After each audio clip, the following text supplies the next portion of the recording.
Здравейте, аз съм Деси и в днешното видео ще ви покажа моите неща на Monster High. Ето това са моите неща на Monster High. 2 гланса за устни, това е един дезодорант, 2 лака и един душ гел. Първите две неща, които ще ви покажа, са тези 2 сладки гланса. На мен много ми харесват. Това е с картинка на Франки и е по-тъмен, не се вижда добре на камерата, но този е по-тъмния и много ми харесва. Другия е с картинка на Клодин и е по-светъл. И двата са много сладки и хубави. Това са другите две неща, които ще ви покажа. Те са лакове, блестящи на Monster High. Единия е син, а другия е розов. Картинката на този е с Франки, а този е с Дракулора и са с череп. Оригиналният знак на Monster High.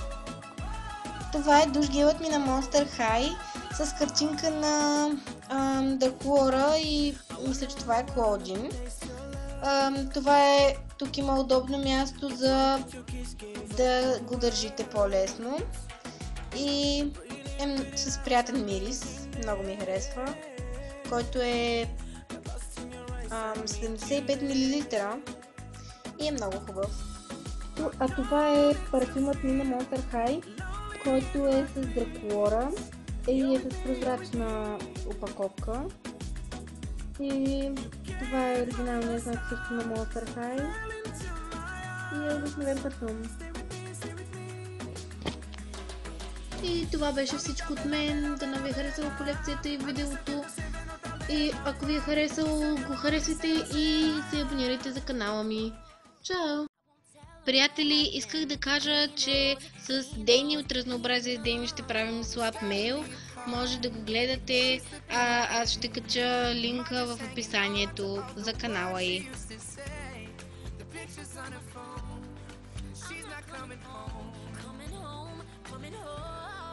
Може да се абонирате за канала и да харесате клиповете. Тя качва много интересни неща. А сега може да се насладите на снимките и музиката. I